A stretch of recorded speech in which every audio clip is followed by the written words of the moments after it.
Don't connect anything there. This is L1. Clean your wires up nicely. Use a tool if you have to.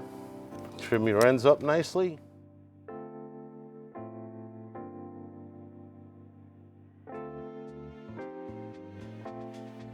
Nice and tight. Gray goes to white, neutral. Black goes to red, L2.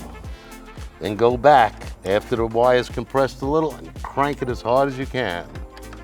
If the wire is loose, after a couple of years, the heat gives you a bad connection and it can burn out.